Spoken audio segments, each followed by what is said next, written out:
In the mid-2000s, professional wrestling was looking for a specific kind of magic. It found it in Ashley Massaro. With her punk rock aesthetic, infectious smile, and an undeniable raw charisma, she captured the hearts of millions almost overnight. She was the ultimate girl next door who could rock a wrestling ring, a superstar in the making with the world at her feet. But behind the bright pyrotechnics, the magazine covers, and the deafening cheers lay a dark, spiraling reality.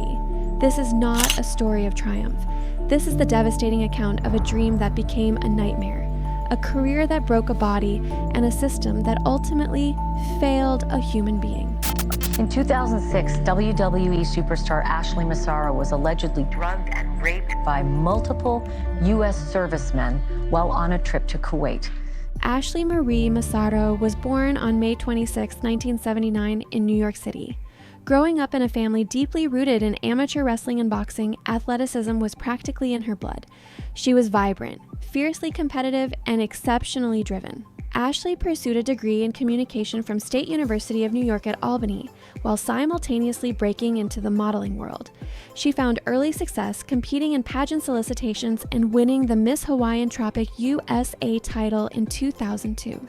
To the outside world, she was a young woman conquering every goal she set for herself. She was educated, beautiful, and ambitious, but modeling was just a stepping stone. In 2005, a corporate juggernaut called World Wrestling Entertainment came calling. Ashley saw an opportunity for stardom. She had no way of knowing that she was stepping into a meat grinder. In the summer of 2005, WWE launched its Raw Diva Search. Ashley entered, and her punk rock style immediately set her apart from the traditional pageant contestants. The fans chose her. On August 15, 2005, she was declared the winner, receiving a one-year contract and $100,000. She was instantly thrust into the deep end of a brutal, relentless industry. Within months, Ashley was a focal point of WWE television. She feuded with the top stars of the era, aligned herself with champions, and by 2007, she wrestled at WrestleMania 23 in front of over 80,000 people. Weeks later, she appeared on the cover of Playboy magazine, the absolute pinnacle of mainstream exposure for a female performer at the time. From the outside, she was living a fairy tale. But the reality of the wrestling business in the mid-2000s was unforgiving. The travel schedule was grueling, 300 days a year on the road, driving hundreds of miles between cities, sleeping in cheap hotels, and performing through intense physical pain. For the women of that era, the pressure to look perfect while performing high-risk maneuvers with minimal training was immense. Ashley was desperate to prove she belonged, and that desperation would cost her dearly. You were in the WWE at the same time as Ashley Massaro, correct? Yeah. Did you have a relationship with Ashley at all? I mean, relationship like as a friend? Did you know her? Yeah. She was very nice. She traveled with me, and she rode with me and Orton a couple of times. Just Did you ever notice she was having these type of mental breakdowns or problems, or she always seemed upbeat while wrestling? But like it's hard to tell. Sometimes you can't tell with people up there, or you're so wrapped up in kind of what you're doing, maybe, or like you really kind of put on a mask. I think a lot of times when you're working there, like you almost have to be. I don't want to say you walk in and you be like, I have to be the masterpiece, Chris Masters, from the minute I go to leave, but you kind of have to, you know what I mean? Or at least you have to, you don't always want to show vulnerability. The human body is not designed to absorb the impact of a professional wrestling ring day after day. For Ashley, the physical toll came quickly, and it came hard. In early 2006, just months into her career, she suffered a fractured fibula. She was rushed back to television before she could fully heal. The cycle of injury and premature return had begun. Over the next 2 years, she would suffer a severely chipped radius in her arm, multiple concussions, and agonizing spinal injuries.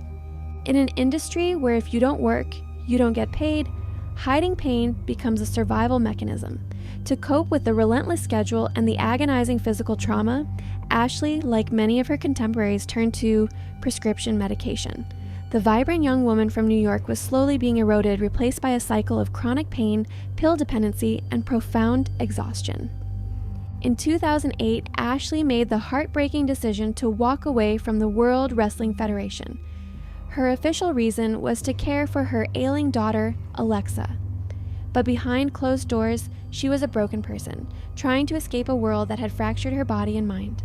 The spotlights were turned off, the fans moved on. Ashley was left alone in the quiet, Life after the cameras stop rolling can be a terrifying void for a former superstar. For Ashley, the years following her WWE departure were defined by a silent, agonizing downward spiral. The physical injuries she sustained in the ring didn't heal. They mutated into chronic, everyday torture. She suffered from severe depression, debilitating anxiety, and memory gaps, symptoms that would later be heavily linked to repeated head trauma. In 2016, Ashley joined a mass tort lawsuit against WWE. In her affidavit, she gave a chilling account of her time there. She alleged that the company routinely ignored her concussions, forcing her to perform while severely injured. Even more harrowing, she disclosed a deeply traumatic incident from a 2006 WWE tribute tour to U.S. troops in Kuwait, alleging she had been drugged and sexually assaulted by a military physician. She claimed that when she reported the assault to WWE executives, she was told to keep quiet to avoid ruining the company's relationship with the military. In 2006, WWE superstar Ashley Massaro was allegedly drugged and raped by multiple U.S. servicemen while on a trip to Kuwait. She claimed that she told Vince McMahon and other executives at the WWE, but that they covered it up and asked her to as well. WWE denied the allegations, and the lawsuit was eventually dismissed due to the statute of limitations. But for Ashley, the damage was already done. She felt abandoned, silenced, and completely broken by the entity she had given her youth to. By 2019, Ashley was trying to rebuild. She was working as a radio DJ in New York and training for a wrestling comeback, desperate to reclaim a piece of the identity she had lost. But the darkness inside was too heavy. The combination of severe neurological damage, unaddressed trauma, and profound depression formed an inescapable prison.